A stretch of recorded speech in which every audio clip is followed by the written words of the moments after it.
Hello, this is Super Cool, time for another Super Cool Reviews. And this time it's time for another book review. Let me think. Perhaps any of you people remember the movie called The Mask. The one starring Jim Carrey, not the other one. That's another story. It grew on a popularity, including merchandising, a hit cartoon series, and even a terrible sequel that didn't even make a lot of money. But most of people don't even know that The Mask was actually based on a comic book. This is no big surprise. I mean, it is a superhero movie. I mean, usually superhero movies are usually based on comic books, but you know how the movie was all comedy and full of cartoon effects? Well, the comic book was the opposite. It was violent, aggressive, greedy, cruel, and so gory that if you pick it up, I swear you'll. Nah, I don't have words to describe it. Okay, so let's start off where it begins. Published in 1991, aka The Mask Issue Zero. And oh, hang on, by the way, spoilers! I'm gonna explain the ending to each of these series. It is usually starts like the movie. A war matri wants to become strong and he's usually bullied by burglars. He picks up the mask and gives it to his girlfriend as a gift. Once he finds the mask in his bathroom, he puts it on and, just like the movie, he becomes a green-headed I don't want to say maniac, but person that does cartoon effects. Except in this version, it's a little extreme. I mean, some of these scenes were from the movie and were in the comic. Except this time, you know how the scene where he makes a Tommy gun out of the balloon? He doesn't just scare the audience away. No, no, no. He blows them into hell. And when he sticks car parts in the mechanics, they don't just rip them off like cute butt jokes. They're left as bloody corpse. In fact, here he's called the Green Head. No, wait, what was his name again? I forgot. Something with green head. I don't care. Her. I bet you're one. Alright, I forgot. He also does cruel stuff like killing cops, suffocating teachers, and it's kind of sick. Although in The Mask in the movie, he's a superhero. Here, he's just a psychotic maniac who doesn't care what happens.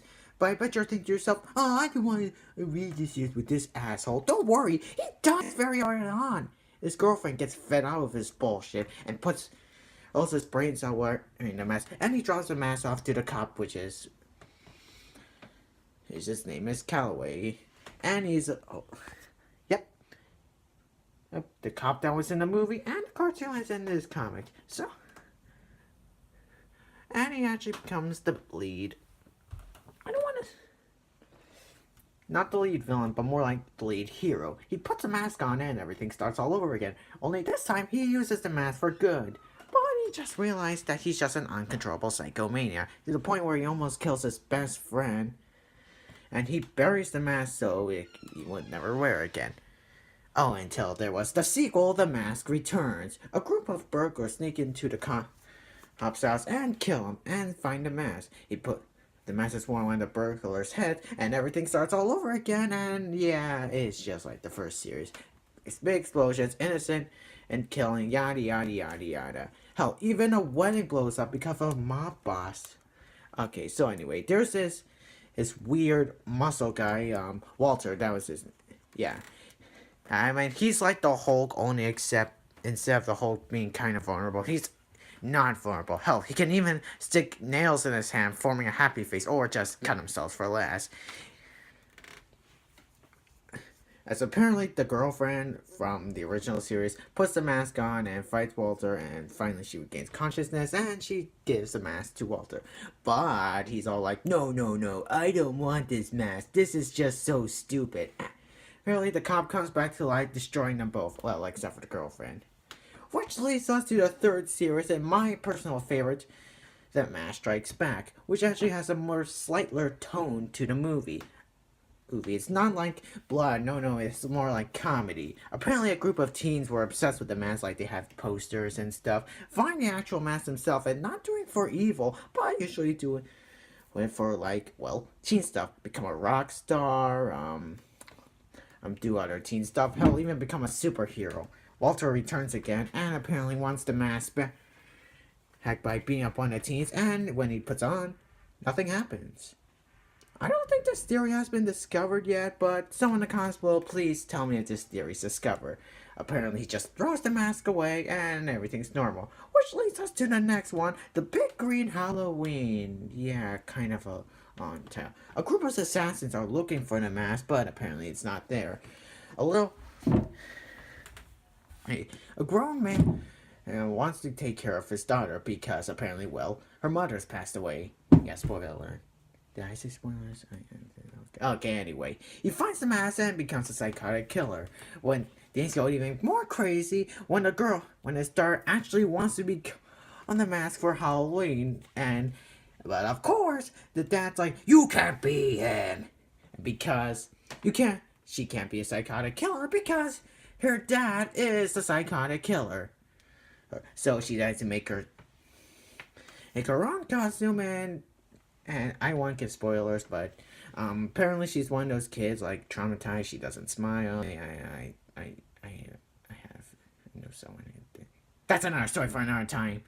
Apparently she gets laughed at by the whole school, but what a twist! She finds the mask and mostly murders everyone in the school, including the teachers. Then, and there's a big group of assassins. Then more stuff happens. A bunch of people die.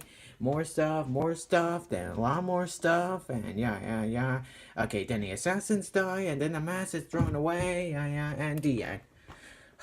That is until the Mask World Tour comes out, where it gives us a bullcrap of how much we don't want to see this series anymore. Okay. You know the drill. Guy gets a mask, he goes crazy, only this time he goes into other Dark Horse comic books. Pretty stupid. And he loses the mask, bye. And leads to another series which I haven't read, but I'm not gonna read. So what I thought of this series, it's pretty good. Like, from a lighthearted kiddie movie to origin from a dark and gothic / gory comic is pretty reasonable. Like, remember how the Ninja Turtles was based on a comic book that started bloody and gory? How there's even some X-Men comics that go a little extreme. And still, like I said, this comic's still good. It's like the Lord of the Rings, the Ring of Power, I think that's what it's called. The mask kind of has like that sort of tone. I don't know. What do you think of this comic? Leave them in the comments below, and this is Super Cool, signing off.